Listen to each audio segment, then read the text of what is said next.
Bonjour, bonjour, bienvenue à toutes et à tous sur Cocotte TV. On est à Taïwan, on est chez FSP et on va vous proposer dans quelques instants un tour complet de toutes les nouveautés à venir qui vont arriver début 2025 chez la marque. On commence tout d'abord avec tous les nouveaux boîtiers qui vont arriver. Alors on a une nouvelle dénomination, on vous expliquera tout ça dans un article. Mais là on commence avec le M580. C'est un boîtier ATX, micro ATX Aquarium avec un panneau en verre trempé unibody qui fait une seule pièce. On va avoir une compatibilité avec les cartes mères BTF et MSI Project Zero. Ça sera livré de base avec 3 ventilateurs en reverse sur le côté gauche, un ventilateur à l'arrière.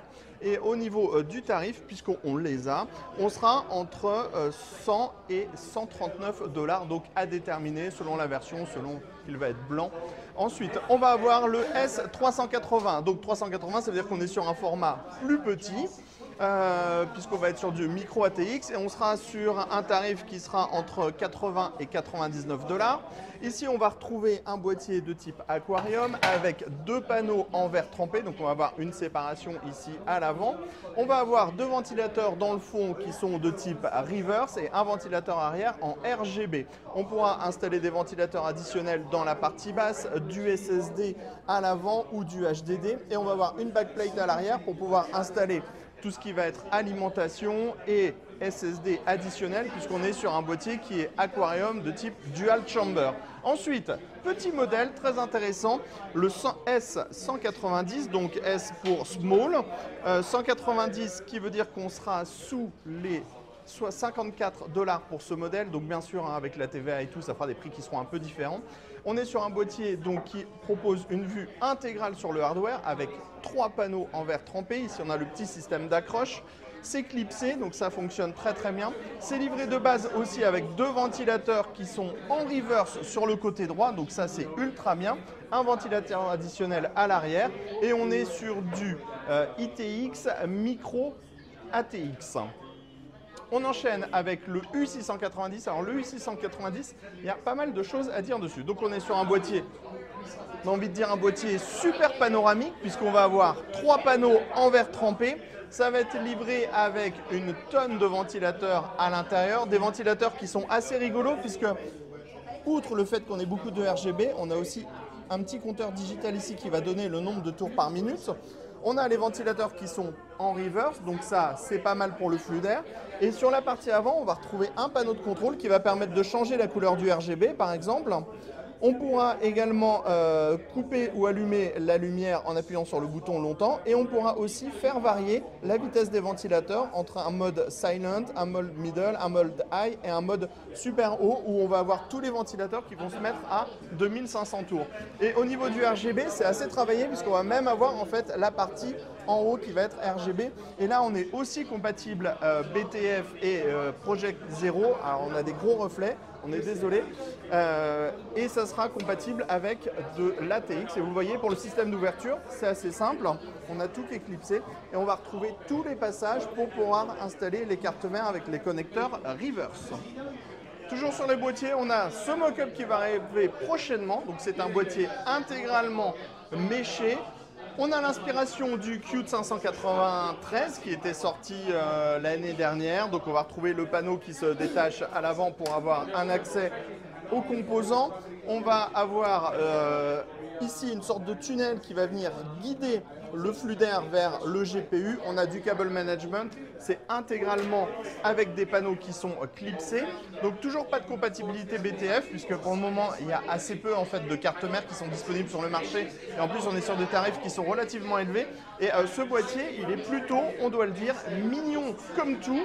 Il est tout blanc. Alors j'ai envie de dire qu'il est super trop chou. On vous donnera plus de détails quand il arrivera sur le marché. Ensuite, on va voir les boîtiers à destination des workstations. Donc, le premier, c'est le U500.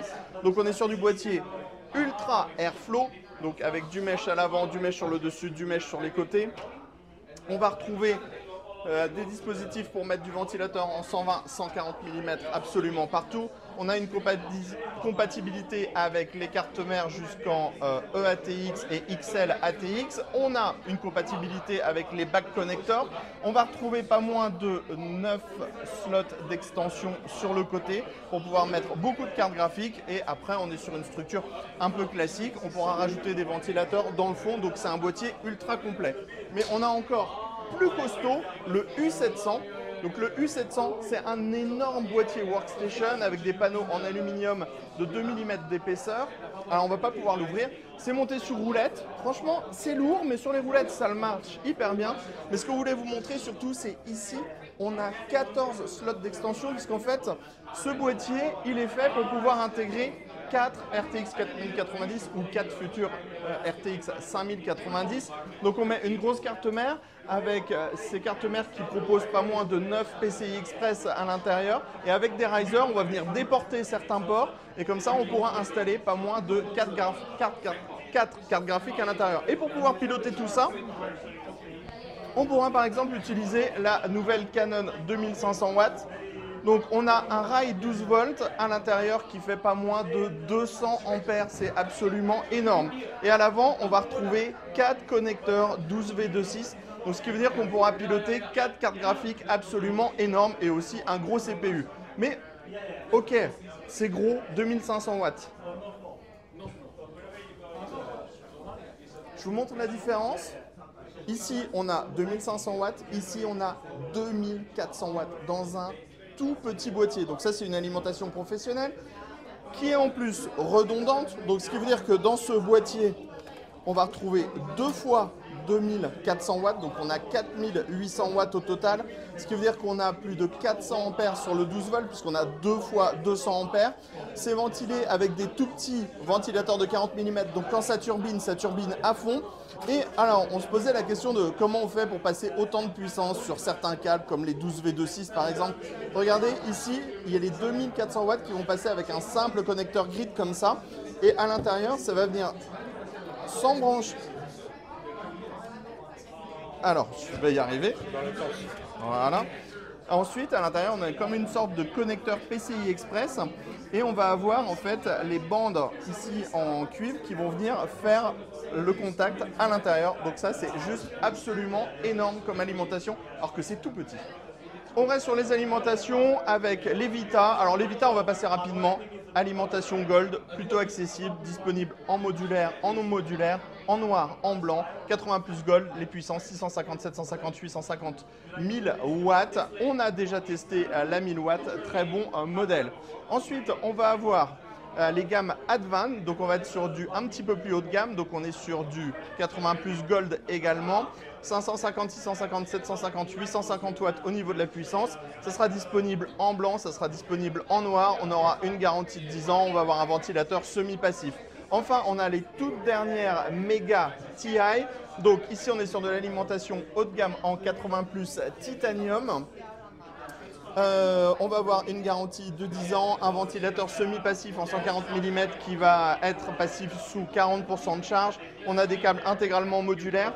On va retrouver 2 connecteurs 12V26 et on va avoir au-dessus une grille ultra respirante en aluminium qui est taillée directement à la CNC. Et résultat, ça nous donne une alimentation qui est hyper classe. On va retrouver à l'arrière le petit bouton Eco-Mode pour pouvoir passer le ventilateur du mode passif ou au mode semi-passif. Et sur ces alimentations, on va également avoir des packagings qui vont être intégralement en carton et sans plastique pour que ce soit plus éco-friendly. On passe maintenant au water cooling, donc on va avoir la nouvelle gamme AE, c'est pas compliqué. Et dans la gamme AE, on va avoir le AE24, 240 mm. On va avoir le AE36, 360 mm. Et le AE48 en 480 mm. On va retrouver le waterblock avec ici le système infini pour le RGB. Les ventilateurs seront également de type RGB. Ça sera ultra accessible au niveau du tarif. Et on le remarque, on est sur des ventilateurs avec des câbles qui sont chaînés, ce qui veut dire qu'on va avoir un seul câble qui va partir à la fin. Donc on aura un montage qui sera plutôt hyper méga super propre. Pour le 480 mm, il n'est vraiment pas destiné à nos PC classiques. C'est plus à destination, par exemple, des boîtiers qu'on a vus tout à l'heure qui sont plutôt à destination des machines professionnelles, donc à savoir le U500 et le U700. Dernière catégorie de produits qu'on vous propose de découvrir ici chez FSP, c'est les ventirades CPU. Donc là aussi, ça va arriver en janvier 2025. À peu près tout ce qu'on a vu sera disponible en janvier 2025. On va commencer par le NE5, donc 120 mm avec un ventilateur de 120 mm RGB. On va être sur un produit qui sera ultra accessible. On va retrouver des ailettes en aluminium et 4 caloducs de 6 mm en HDT.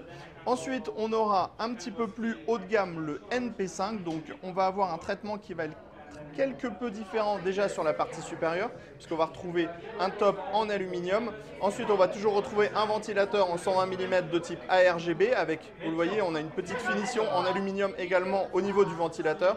Et en dessous, on sera toujours sur du quad caloduc en 6 mm HDT. Le NP5, il va exister en version grise RGB. Il existera aussi en finition intégralement noire. Donc on va avoir le coating au niveau des ailettes, la partie en aluminium sur le dessus qui va être aussi black. Le ventilateur va être black et on n'aura plus de système RGB, mais on retrouve quand même la petite pastille en aluminium. Et en dessous, on sera toujours avec 4 caloducs de type HDT. Ensuite, on va avoir deux dual tower qui vont arriver, mais les fiches techniques, les MP7, pardon. Donc, version noire, version aluminium plus RGB. On va être sur du dual tower avec les caloducs qui sont décentrés pour avoir une meilleure compatibilité au niveau des barrettes mémoire. En dessous, on va avoir une base en cuivre nickelé et à l'intérieur, on va retrouver 6 caloducs de 6 mm. Au niveau des tarifs, le NP7 en version RGB sera un tout petit peu plus accessible que la version noire, mais on sera sur des tarifs qui seront vraiment ultra agressifs. On a vu toutes les nouveautés chez FSP ici à Taipei. On se donne rendez-vous très prochainement pour nos vidéos sur Cocotte TV.